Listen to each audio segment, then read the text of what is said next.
Welcome to the Disney Parks Podcast with your hosts, Tony Casanova from DisneyByTheNumbers.com and Krista Joy from DisneyWays.com. Keep your hands, arms, feet, and legs inside the podcast at all times. And get ready for the Disney Parks Podcast. Hello, everyone, and welcome to this show. We've got some really big Tokyo Disney news for you this week, as well as Disneyland's 60th anniversary celebration news and some Star Wars news from right here in Walt Disney World. But first, we wanted to talk to you about a couple of great events that we have coming up. Saturday, May 9th, we're doing a monorail crawl. We wanted to thank Legends Events for sponsoring goodie bags for this crawl.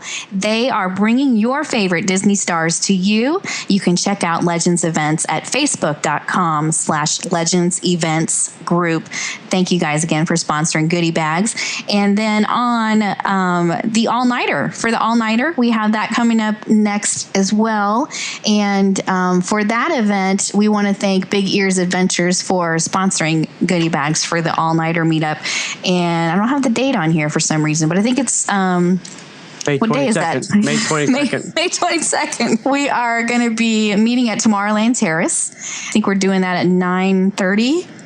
9 p.m. 9 p.m. So we'll see you at Tomorrowland Terrace for the all-nighter. Looking forward to that one also. Thank you, Big Ears Adventures, for sponsoring goodie bags on that one. They are at facebook.com/Big Ears Adventures. That one's May 22nd. There's my notes. In the upper level of Tomorrowland Terrace at 9 p.m. So hopefully we will see you at one of the meetups. Yeah, come out. We're going to have fun. The monorail crawl is a blast. And then I can't say the all-nighter is, but we'll still have fun. Yeah. It's chaos and a lot of people. If you don't like being, if you're claustrophobic and you have a fear of people, probably not a good event to come to then. I would just walk on by. It's going to be a big one. And now, Disney Parks Podcast News. We thought we would kick it off this week with some big Disneyland news from Randy. Thank you, Randy, our Disneyland correspondent. We were so excited to have him back from paternity leave. His new little sweet baby is now on this earth and just thriving and wonderful. And the parents are doing great. The baby's doing great. So thank you, Randy, for coming back. We missed you while you were gone. You can check out Randy at faithinthemagicKingdom.com. So here from Randy, we've got some updates that are coming to a couple of much-loved attractions in Disneyland. New effects are being added to Matterhorn bobsleds. And while Disney isn't letting us in on exactly what they are yet, the Disney Parks blog did say, just wait until you see the abominable snowman in ways you've never seen him before when the attraction reopens in May. Also, reopening in May is Peter Pan's Flight, and that's going to feature a reimagined nursery scene and a variety of special effects that will make the classic and beloved attraction come to life in new ways. There are a lot of rumors going around that the same kind of updates will be coming to the remaining Fantasyland dark rides the way that Alice in Wonderland already has. And but that's not exactly official yet, just rumors. It's now a peek at something special for the 60th anniversary. Disneyland Diamond Days is an exciting sweepstakes in which daily prizes are awarded to some visitors on the day they are visiting. As part of the Disneyland Resort Diamond Celebration, daily prize winners must be present on the Disneyland Resort premises at the time of entry and at the time of prize redemption in order to be able to enjoy these special experiences. Theme park admission is not necessary to enter or win the sweepstakes. In addition to the daily prizes, Disneyland Diamond Days is offering guests a weekly opportunity to win exceptional prizes and experiences. Appropriately, the most exciting prizes are authentic diamonds, custom engraved for Disney. That sounds awesome. 1 and 2 carat Disney diamonds will be awarded throughout the celebration, and the 1 carat Disney diamonds will even be paired with a stay in the Disneyland Dreams Suite. Wow. Other weekly prizes include a clear crystal Cinderella slipper adorned with a diamond and topaz pendant, unique experiences that only Disneyland can offer, such as a private party in Fantasyland, a romantic cruise aboard the Mark Twain Riverboat, a tailgate party in Cars Land. You get the idea. The available prizes will vary by the week, and you can go to Disneyland.com/Diamond Days to check out rules and all that good stuff on all of that. And then finally, the Hatbox Ghost is returning returning to the Haunted Mansion in Disneyland. Yay! Disney began teasing the potential announcement on their blog in January and confirmed this back on April 10th. Now, there's been no official announcement of an exact return date of our Hatbox Ghost friend, but the mansion is closed May 4th through the 8th. So we're thinking that's probably when he's going to get added in there. And he would premiere on May 9th. So that's pretty exciting, huh, Tony? Have you seen the Hatbox Ghost at Disneyland? Nobody has, right? For a really, really long time. A really, really, really long time. So it'll be interesting that they're putting it back. I'm glad they're doing these special things for Disneyland, too, that, otherwise it would just be, the same old Disneyland. So I'm glad that they're adding these special things. One of my favorite things was the Year of a Million Dreams. And, I came down, a couple times to Disney World just because of those prizes. It is really interesting. My Disneyland friends are ecstatic that they're giving away these pretty cool gifts. The 1 and 2 carat diamonds. I think they're like, oh, I'm going every day until I can win some. I'm like, all right, well, we'll see what you win come the end of the year, for the end of the celebration. You'll have to, come on the podcast and show us your, little loot bag of all the things you've collected during the year. I have a feeling it is going to make maybe people go more than once if they know that they can win. Maybe it's not the diamond, but maybe it's the night in the Dream Suite. And let me tell you, I've been in that Dream Suite, and you want to spend a night in that Dream Suite. Oh, it's beautiful. We got a tour of it because we did the Walking Walls Footsteps tour. Yeah. And the apartment was closed, so we got to do the Dream Suite. Wow. Beautiful. Yeah. I'd like a night in Walt's apartment, but that's also not going to happen. So I guess the Dream Suite would have to be second on the list. There is a Kiss Goodnight in the kids' room that I love. We kind of hinted about it on the show. I have spoken to my friends about it, and it's fabulous. It would blow your kid's mind. If I was an adult, I would throw the kids in the master bedroom, and I'd be in that kid's bedroom having a blast every night. But hey, that's just me. It's very cool that they're doing that stuff. I'm glad it's coming around. So over here in Disney World, Star Wars weekends are coming up really quick. I think it might be even this weekend, right? Is it this weekend? It may be this weekend. Yeah, sorry, I was muted. Yeah, it's this weekend. It begins. Yeah. Hey, you come out for the monorail crawl. You can spend the day with some aliens over at Star Wars, and then you come over and you do the monorail crawl, and you'll still have fun. Yep. The Backlot Express restaurant at Disney's Hollywood Studios will become the Rebel Hangar. For the first time ever, the Star Wars Lounge experience for Star Wars weekends will be here.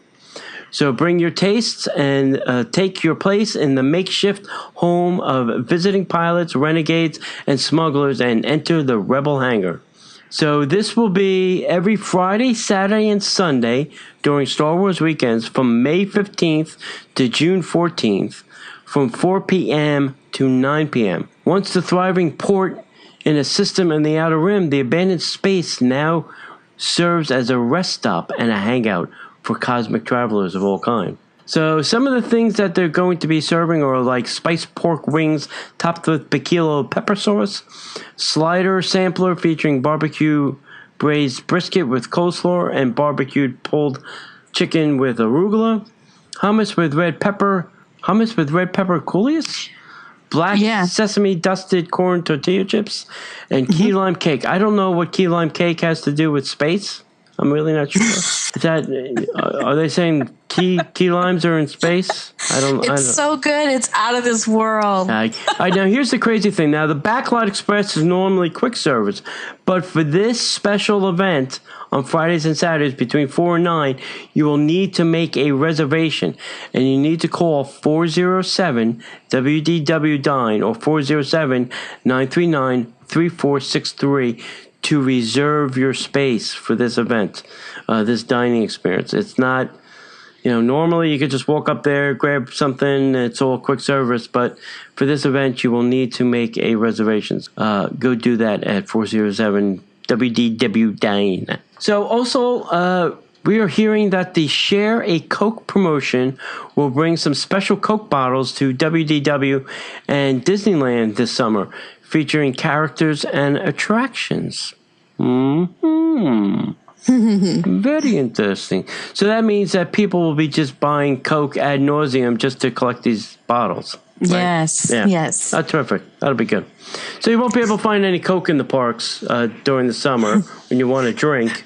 You'll have to get fountain Coke instead of bottle. Because everybody's going to be wanting these drinks instead. Yeah, that's good. Thank you, Coke. Good thinking. So we're going to go to the Far East and travel to Tokyo Disney. We've got some really exciting news from our friends at TDRExplorer.com. Chris and Trish, thank you for sending this in. Tony, we can divide this up because there's so much. So from them, Oriental Land Company has made a huge announcement for their future plans. It's going to be further development of Tokyo Disneyland and Tokyo Disney Sea. This includes a 500 billion yen investment over the next 10 years. They're going to get a Fantasyland expansion and a new themed land at Tokyo Disney Sea, along with some other improvements to the parks. The land will be doubled in size, along with major new attractions, restaurants, and shops. It will also take out some of Tomorrowland, but Toontown will stay intact. The plan for Tokyo Disneyland Park centers on the redevelopment of Fantasyland, which will nearly double the size of this land. Work on implementing this large-scale area development has already begun, and in addition to the renovation of the existing Fantasyland, major new attractions, restaurants, and shops, they're going to include all of this stuff. Really big news for Tokyo Disney. Yeah, that sounds good. I think I saw some concept art already that they're putting out for these things, and it looks quite interesting. Maybe Keith Lappening will go again, and he can tell us about it. Yeah, we'd love to get Chris and Trish on the show. Yeah. But the time change is just out of control, so it's not easy. But you guys, I know you're listening. We'd love to have you on. Get in touch with me. Yeah. Do we have to be up early in the morning? They have to be up late at night. One of the two. We get up early. Yeah. So the Disney Sea expansion is development of a new themed port in the expansion site located south of Lost River Delta. The 8th themed port will include major new attractions, restaurants, and shops. OLC has not shared any specifics as to what will be going in this new port as of yet. There are more news about the Mediterranean harbor in regards to the construction that's taking place. The harbor will be getting a moving stage along with more seating, and more seating there is always helpful from what I hear. The Oriental Land Company released more information regarding the new expansion at both Tokyo Disneyland and Tokyo Disney Sea again. Tokyo Disneyland Park is receiving theming in two areas within Fantasyland themed to the Beauty and the Beast and the Alice in Wonderland.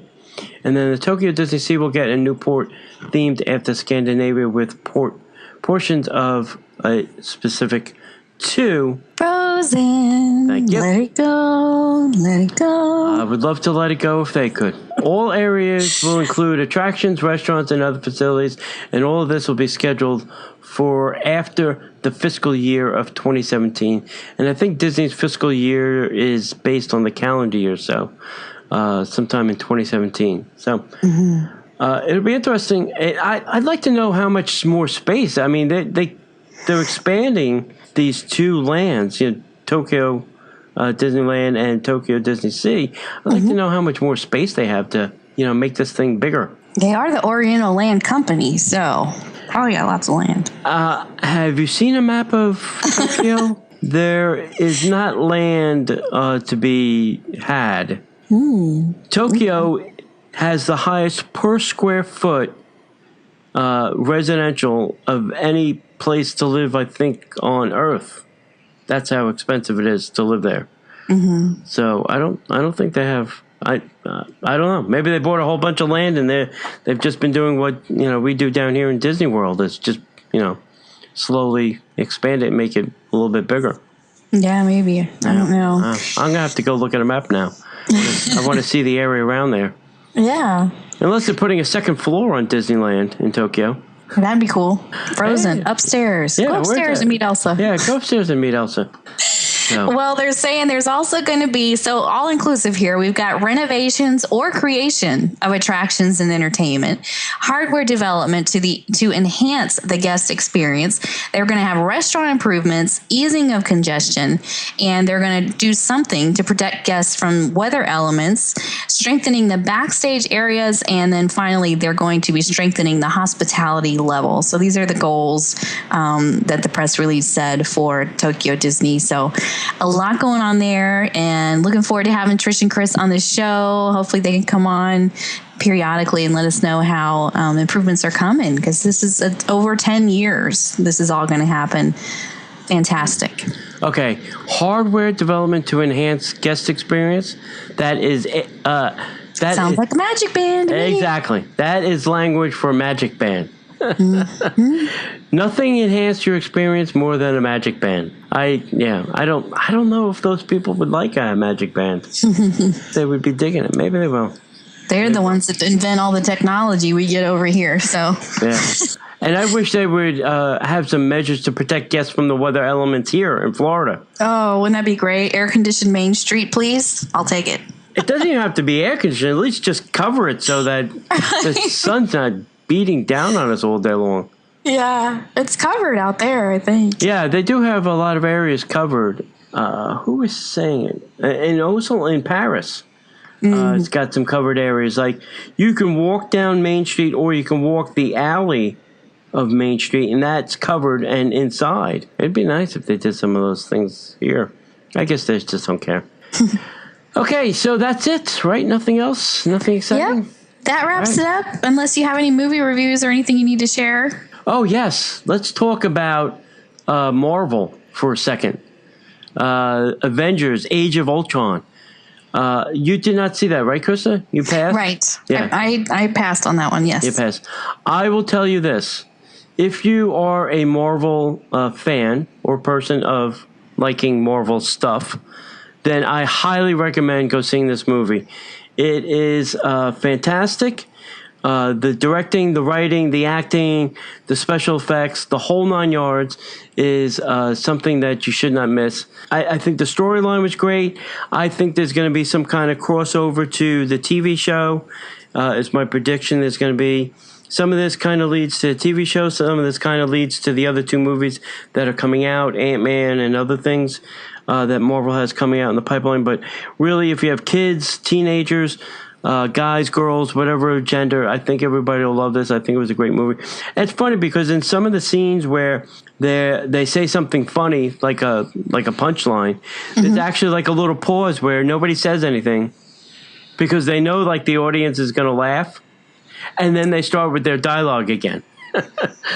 Wow. Now, I don't know if that was by intention or that's just the way they edited or whatever, but I thought it was kind of fun. Like I said, I really enjoyed the movie, and I'm not a super Marvel, nutbag. I don't know all the characters and how they intertwine and interlive within the Marvel universe. I just enjoy a good movie, and this was a good movie. I would check it out. Now, here's the other thing I've been telling people about that I thought would be interesting. It would be super interesting if Disney now has. There's Disney movies, there's Marvel movies, and now they own Lucasfilms, which has the Star Wars franchise. So wouldn't it be fun if, like, the Marvel universe crossed over into the Star Wars universe? I mean, Joss Whedon, who does the Marvel directing, and then J.J. Abrams, who's doing the Star Wars, they could, like, co-direct and, like, the two things could cross over into each other. I think it would be an awesome movie. I think it'd be a lot of fun. If you saw Darth Vader battling Iron Man. Sure. Right? Why not? Maybe, they're battling them in the Frozen universe, for all I know. Maybe they're in Arendelle. Maybe a princess has to die. I don't know. I'm just saying. Oh. No, but I think it would be very interesting if those two universes had some kind of crossover. I mean, who is it? Dick Wolf, who does like Law and Order, Chicago PD, and Chicago Fire. He just had a crossover of all 3 TV shows. It started on Chicago Fire, then there was a middle show, Chicago PD, and then it ended with Law and Order SUV. I mean, he's like the crossover captain. Yeah, well, it sounds like it's a thing now, so we'll see. Yeah. I also read that Disney just has I think it's the top 6 grossing films of all time are now Disney movies. Wow. Because of them buying Marvel, Star Wars, and Pixar. So, unbelievable. Top 6 grossing movies of all times are now owned by Disney. So there you go. So if you haven't given your money to Disney yet, go see Marvel, Avengers, Age of Ultron, and James Spader, who plays that character, they had him down to a T. Every little head nuance and speaking mannerism, it was all James, and they did a great job. Go check it out. I'm sure you'll love it. All right. I think that's it now, right? Now we got nothing else? I think so. Yeah, I think that covers it. So we want to thank everybody for tuning in. We know there's a lot of great Disney shows out there. We appreciate you tuning into the Disney Parks podcast, and we will see you in the parks. Hi, I'm Tony. And I'm Krista. Tune into our show, Stars and Motor Cars, Saturday afternoons at 6 p.m. Eastern on Sorcerer Radio. Every week, you'll hear us chat with Disney legends, Imagineers, and actors like Pat Carroll, the voice of Ursula. And I help? Yes, I do. Disney legend and Imagineer Bob Gurr. Pedro Hare, the voice of Belle. Beast! Disney Resort TV's Stacey J. Oswald. And author Ridley Pearson. And Bill Farmer, the voice of Goofy. Something wrong here. And so many more. You'll also hear your favorite Disney Parks Parade music. Follow us on Twitter at Disney Podcaster and on Facebook.com/Disney Parks Podcast. To get even more Disney fun, download our sister show, the Disney Parks Podcast, on iTunes. Tune in to Stars and Motor Cars, presented by the Disney Parks Podcast, Saturday afternoons at 6 p.m. Eastern, 3 p.m. Pacific, only on Sorcerer Radio. srsounds.com. The Disney Parks Podcast is not affiliated with the Walt Disney Company. All Disney parks, attractions, lands, shows, event names, etc. are registered trademarks of the Walt Disney Company. Like a bolt out of the blue, fate steps in, I see